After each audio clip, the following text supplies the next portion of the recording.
Siapkan pasukan kita. Semuanya. Kita akan menemuinya di Karang Bolong. Dia akan merasakan murka lautan.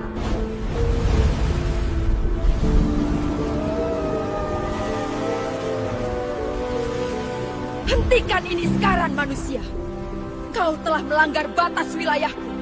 Kau mengganggu kedamaian kerajaan. Mundur sekarang. Atau ombak akan menelanmu bulat-bulat. Wahai Ratu Samudera Selatan, aku adalah utusan dari cahaya yang lebih tinggi.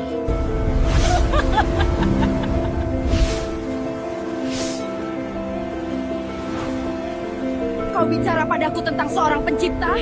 Kami adalah kekuatan alam itu sendiri. Kami sudah ada sebelum bangsamu punya Tuhan.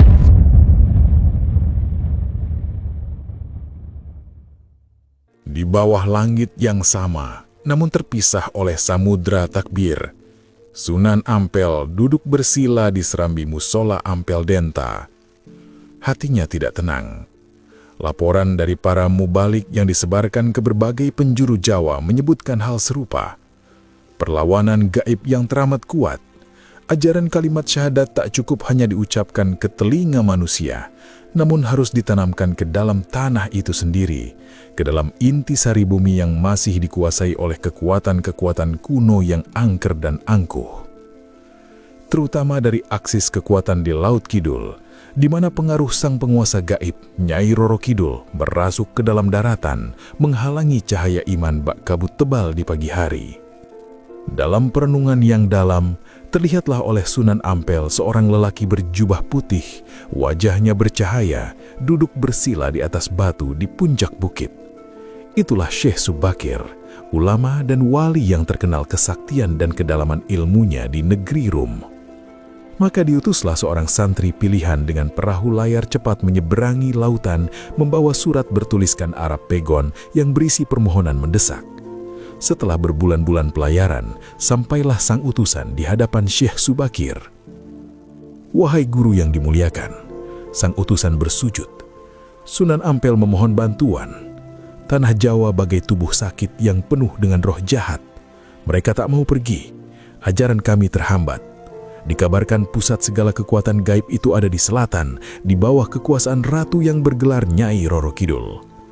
Beliau memohon guru berkenan datang, menaklukkan dan menata kembali bumi Jawa.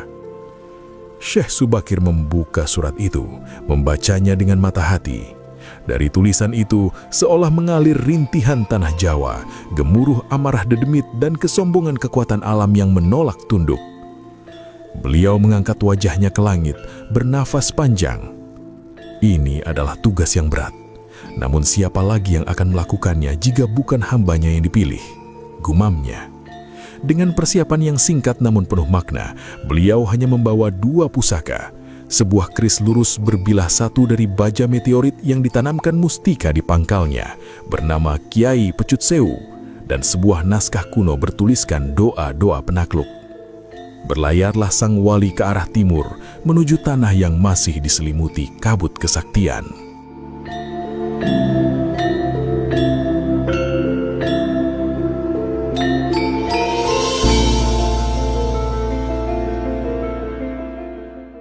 Kapal yang ditumpangi Syekh Subakir merapat di pelabuhan kecil di pesisir Jawa. Begitu kaki beliau menginjak tanah, segera terasa getaran aneh. Bumi seolah berdenyut dengan irama magis yang asing. Dengan mata kepalanya, tanah itu tampak biasa. Namun dengan mata batinnya, beliau melihat pemandangan yang mengerikan. Pohon-pohon besar dihuni oleh demit berwajah buruk. Batu-batu besar diduduki jin penunggu yang sombong. Aliran sungai dipenuhi makhluk halus yang suka mengganggu. Mereka semua menatap penuh kebencian dan tantangan kepada pendatang baru ini. Syekh Subakir tidak langsung bergerak. Beliau mencari tempat yang tinggi, lalu mendirikan sholat 2 rakaat. Saat sujud yang kedua, beliau menempelkan dahinya ke tanah dan berbisik, "Wahai bumi, aku datang bukan sebagai penjajah, tapi sebagai sahabat yang akan membebaskanmu dari belenggu." Tiba-tiba, gempa kecil terjadi. Seluruh makhluk halus di sekitarnya menjerit ketakutan dan menghilang sementara. Itu adalah peringatan pertama. Perjalanan dimulai. Setiap kali melewati tempat angker, Syekh Subakir berhenti, membaca ayat-ayat tertentu, lalu menancapkan sebuah tongkat kecil dari kayu ajaib. Tongkat itu menjadi penanda sekaligus penyeimbang energi gaib di tempat tersebut. Kabar tentang kedatangan ulama sakti dari barat pun menyebar dengan cepat, bukan di kalangan manusia, tapi di alam gaib. Kegelisahan melanda kerajaan kecil dedemit. Beberapa ada yang menyerang namun dengan mudah dipatahkan oleh cahaya dari lisan sang wali. Namun Syekh Subakir tahu, ini semua hanya prajurit kecil. Ibu kota dari segala kekuatan itu ada di selatan. Seperti pusat sarang laba-laba, semua benang kekuatan gaib Jawa bermuara ke satu tempat, yaitu istana gaib di dasar Laut Kidul di bawah kepemimpinan ratu yang legendaris.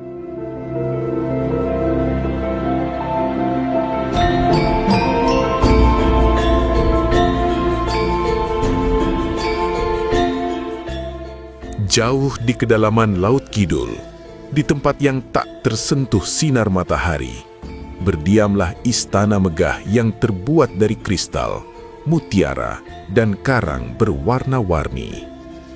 Itulah istana Nyai Roro Kidul. Di aula utama yang dipenuhi dengan cahaya bioluminesensi dari ubur-ubur raksasa, sang ratu duduk di singgasana dari batu giok hijau. Wajahnya memancarkan kecantikan abadi namun dingin. Matanya berwarna hijau laut yang dalam, penuh dengan pengetahuan dan kesedihan berabad-abad. Sekelilingnya, para pengawal jin dan makhluk air yang perkasa berjaga. Tiba-tiba, riak ketidaknyamanan mengalir melalui seluruh istana. Ombak di atas bergolak tidak seperti biasanya. Patih kerajaan, seorang jin tua bernama Kiai Jolodoro datang dengan wajah cemas. Paduka Ratu, suaranya bergetar. Ada gangguan dari utara. Seorang manusia, bukan manusia biasa. Kekuatannya membuat seluruh penghuni daratan gempar. Dia menyebarkan cahaya yang membuat anak buah kita tidak berdaya. Nyai Roro Kidul mengerutkan keningnya. Manusia, bukankah kita sudah membuat perjanjian dengan raja-raja manusia? Mereka memberi sesaji, kita memberi ketenangan. Orang ini berbeda, Paduka. Dia datang dengan kekuatan lain, kekuatan yang lebih tua dan lebih asing dari apapun yang kita kenal. Sang ratu bangkit. Dengan gerakan tangannya, dia membentuk sebuah cermin dari air di udara. Di dalamnya, terlihat bayangan Syekh Subakir berjalan tenang menyusuri pesisir. Setiap langkahnya seolah menanamkan kedamaian. Nyai Roro Kidul bisa merasakan getaran itu, getaran yang mengancam keseimbangan kekuasaan yang sudah berlangsung ribuan tahun. Dia menuju ke sini, bisik sang ratu, matanya berkilat. Dia berani menantang kita di wilayah kita sendiri. Siapkan segala kekuatan, kita akan hadapi dia di Karangbolong. Itu adalah batas terakhir daratan, gerbang menuju kerajaan kita.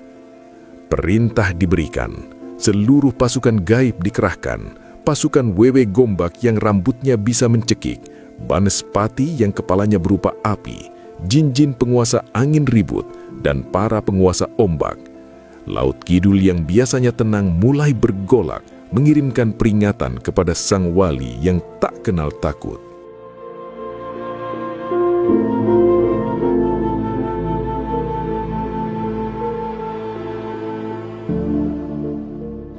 Syekh Subakir merasakan perubahan alam. Burung-burung berhenti berkicau. Angin berhembus kencang dengan suara mendesin.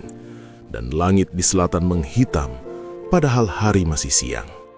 Itu adalah tantangan terbuka. Beliau tahu, penguasa Laut Kidul telah mengetahui kedatangannya dan sedang menyiapkan sambutan. Namun, hati beliau tetap tenang. Kekuatan yang beliau bawa bukanlah kekuatan pribadi, melainkan kekuatan dari Yang Maha Segalanya. Beliau terus berjalan menyusuri pesisir.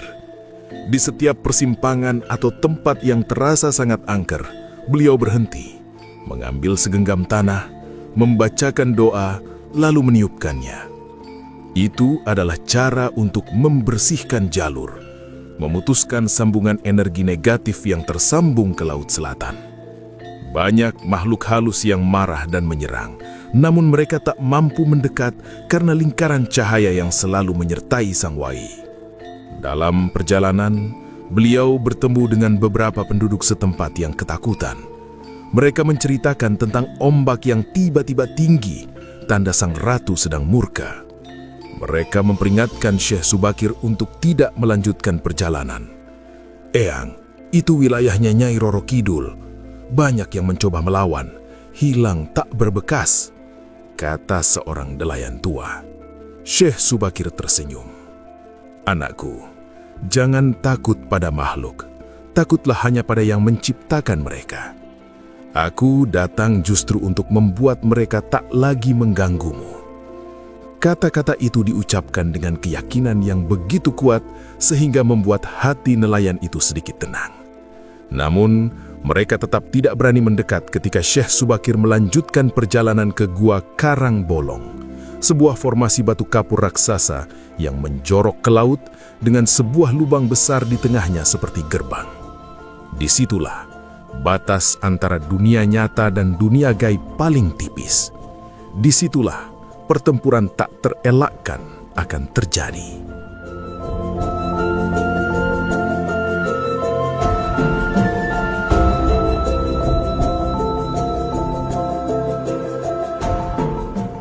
Syekh Subakir tiba di puncak Karang Bolong saat matahari mulai condong ke barat. Beliau memilih sebuah dataran kecil di atas karang, menghadap ke laut lepas yang sedang bergolak. Dengan tenang, beliau duduk bersila, meletakkan keris Kiai Pecut Sewu di pangkuannya dan mulai bermunajat. Suara lafaz dzikirnya berbaur dengan debur ombak, menciptakan harmoni aneh di tengah ketegangan. Tidak lama kemudian, langit di atas laut menjadi gelap gulita. Ombak membumbung setinggi bukit. Dari puncak ombak terbesar, muncul sosok Nyai Roro Kidul dengan seluruh kemegahannya. Dia tidak sendirian. Ribuan makhluk gaib memenuhi langit dan laut, membentuk barisan yang mengerikan. Cahaya hijau dan biru memancar dari mereka, kontras dengan cahaya putih tenang dari Syekh Subakir. "Berhenti, manusia!" Suara Nyai Roro Kidul menggema, seolah datang dari segala penjuru. "Kau telah melanggar wilayahku. Kau mengusik ketenangan kerajaanku. Mundur, atau kau akan kau berikan kepada ombak untuk dijadikan santapan." Syekh Subakir membuka mata. Pandangannya bertemu dengan pandangan Sang Ratu. Tidak ada ketakutan, hanya ketenangan dan belas kasihan. "Wahai Ratu penguasa Laut Selatan," suara Syekh Subakir terdengar jelas meski tanpa berteriak. "Aku datang sebagai utusan cahaya yang lebih tinggi. Kekuasaanmu besar, namun ada yang lebih berkuasa. Aku mengajakmu dan seluruh rakyatmu untuk tunduk pada Ilahi, pencipta langit, bumi, dan laut ini." Nyai Roro Kidul tertawa, tapi tawanya mengandung amarah. "Kau bicara tentang pencipta. Kami adalah bagian dari ciptaan awal. Kami adalah kekuatan alam sendiri. Kami sudah ada sebelum manusia mengenal Tuhan mereka. Kau hanya manusia fana, berani-beraninya menasihati kami. Kefanaan manusia justru kekuatannya, wahai Ratu, karena hanya manusia yang diberi akal dan hidayah untuk mengenal penciptanya. Kekuatanmu yang besar itu hanyalah pinjaman. Sudikah kau mendengarkan kebenaran?" Dialog itu berlangsung tegang. Setiap kata Syekh Subakir menusuk keangkuhan Nyai Roro Kidul, sementara setiap ancaman Sang Ratu pecah bagai busa di depan keteguhan hati Sang Wali.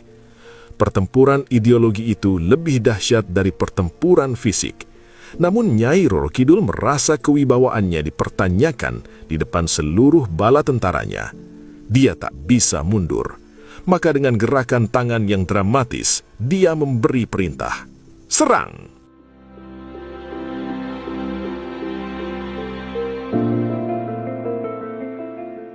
Laut seketika mengamuk.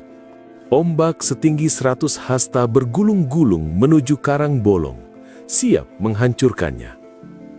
Angin topan berputar, menarik segala sesuatu ke dalam pusarannya. Dari dalam laut, muncul makhluk-makhluk raksasa berbentuk naga air, ular laut, dan ikan-ikan purba yang sudah menjadi jin. Dari langit, makhluk-makhluk hawa berwujud burung Garuda hitam menyambar. Itu adalah puncak kekuatan magis Kerajaan Laut Kidul.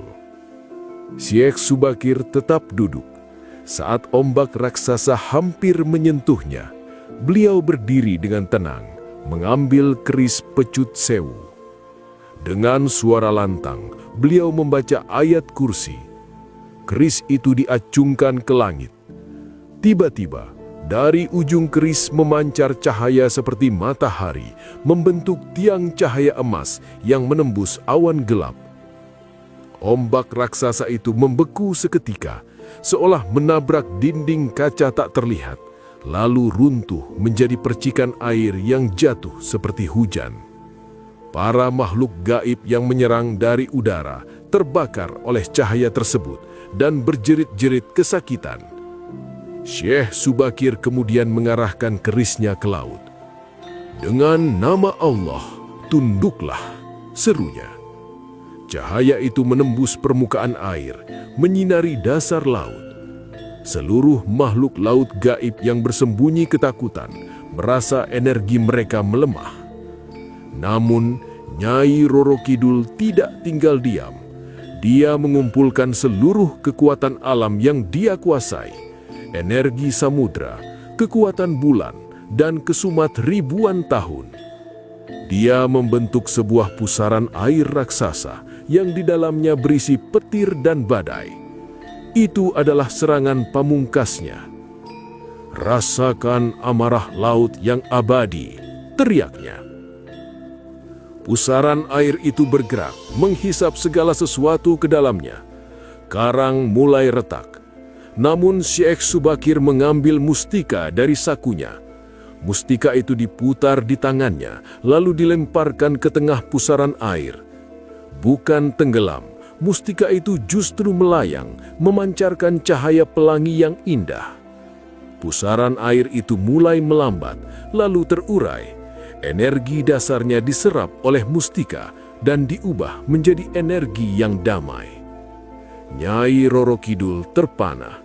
Segala kesaktiannya, segala kekuatan yang dia banggakan selama ribuan tahun, ternyata tak ada artinya di hadapan ilmu dari langit ini. Dia jatuh berlutut di atas ombak, bukan karena kalah fisik, tapi karena hatinya tersentuh oleh kebenaran yang tak terbantahkan. Kekacauan berhenti seketika. Laut yang bergolak perlahan-lahan menjadi tenang. Langit cerah kembali. Pasukan gaib Nyai Roro Kidul bingung melihat pemimpinnya berlutut. Mereka pun ikut tunduk, merasakan keagungan yang tak tertandingi. Syekh Subakir mendekati tepi karang. Cahaya di sekelilingnya meredup menjadi kelembutan. "Bangunlah, wahai ratu," ucapnya. "Aku tidak datang untuk menghinamu, tapi untuk mengingatkanmu. Kekuatan terbesar bukanlah untuk menguasai, tapi untuk melindungi. Bukan untuk menakuti, tapi untuk menyeimbangkan." Nyai Roro Kidul mengangkat wajahnya. Air mata mutiara jatuh dari matanya, menyatu dengan air laut. Aku selama ini sombong," ujarnya lirih. "Aku mengira kekuatanku mutlak. Hari ini, aku melihat ada yang lebih tinggi. Apa yang harus kulakukan?" "Tunduklah pada Yang Maha Kuasa. Akui bahwa kekuatanmu adalah anugerahnya, dan gunakanlah anugerah itu untuk kebaikan. Jadilah pelindung pantai selatan, bukan penghukumnya. Lindungi manusia yang beriman dan berbuat baik, bukan mengganggu mereka. jaga keseimbangan alam, jangan merusaknya dengan amarah. Kata-kata itu masuk ke dalam hati Nyai Roro Kidul seperti air jernih ke tanah tandus. Dia merasa beban ribuan tahun kesombongan terlepas. "Aku bersedia," katanya mantap. "Aku dan seluruh kerajaannya akan tunduk pada aturanmu. Tapi beri kami peran, jangan buang kami." Syekh Subakir tersenyum. "Kau dan kerajaanmu akan tetap menjadi bagian dari tanah Jawa, tapi peranmu berubah. Dari penguasa yang menuntut sesaji menjadi penjaga yang menjaga keseimbangan. Kau akan menjadi mitra para wali dalam menata bumi Jawa." Sebagai simbol penyerahan diri, Nyai Roro Kidul memberikan seuntai kalung pusakanya kepada Syekh Subakir. Sebagai balasan, Syekh Subakir memberikan sebuah kris kecil atau warangka berisi doa untuk ditaruh di istana gaib sebagai pengingat perjanjian. Momen itu adalah momen bersejarah, berdamainya kekuatan alam pra-Islam dengan cahaya tauhid.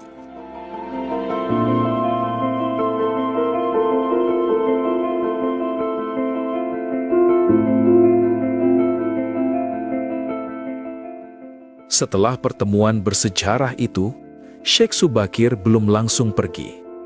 Beliau meminta Nyai Roro Kidul untuk menunjukkan titik-titik penting di sepanjang pesisir selatan yang menjadi pusat energi atau pintu gaib ke kerajaannya.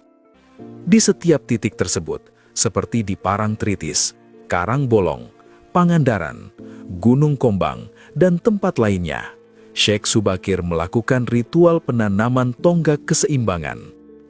Ritualnya tidak rumit, namun penuh makna. Beliau mengambil keris Kiai Pecut Sewu, menancapkannya ke tanah atau karang di titik yang ditunjukkan, lalu membaca rangkaian doa dan zikir yang panjang. Setelah itu, beliau mencabut kerisnya, dan di tempat itu ditinggalkan semacam cap energi yang tak kasat mata. Cap ini berfungsi sebagai penyeimbang antara alam manusia dan alam gaib, sekaligus sebagai pembatas yang mencegah makhluk gaib melampaui batas dan mengganggu manusia secara sembarangan.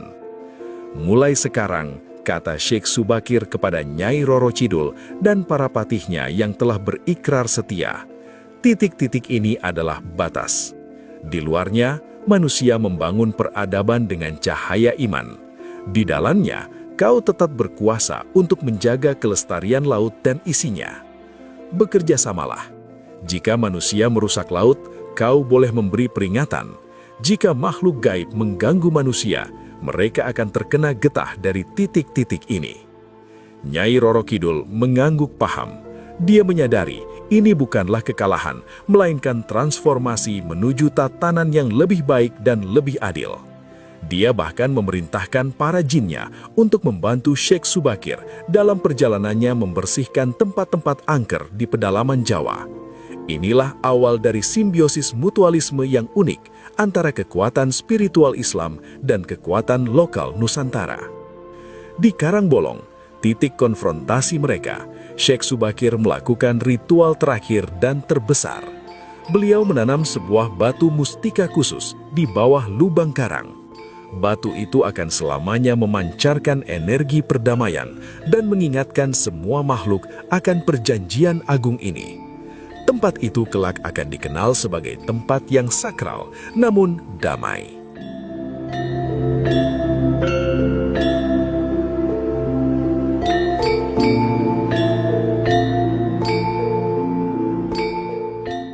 Dengan tuntasnya misi di pantai selatan, Syekh Subakir melanjutkan perjalanan ke berbagai penjuru Jawa.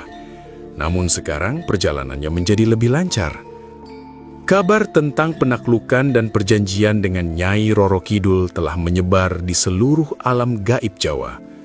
Banyak makhluk halus yang sebelumnya membangkang, kini memilih untuk menyerah tanpa perlawanan atau bahkan meminta untuk dilindungi dan diberi peran baru dalam tatanan yang berlandaskan tauhid. Syekh Subakir tidak membasmi mereka semua. Seperti halnya dengan Nyai Roro Kidul, beliau menawarkan transformasi. Yang bersedia tunduk pada aturan baru diberikan tempat, seringkali menjadi penunggu atau penjaga tempat-tempat tertentu dengan tugas melindungi, bukan mengganggu. yang menolak dan tetap jahat ditundukkan dengan kekuatan atau diusir dari tanah Jawa. Proses ini memakan waktu bertahun-tahun, namun hasilnya nyata. Tanah Jawa perlahan-lahan kehilangan angkernya yang negatif dan berubah menjadi tanah yang berkah, siap ditanami benih-benih peradaban Islam yang akan dilakukan oleh para Wali Songo.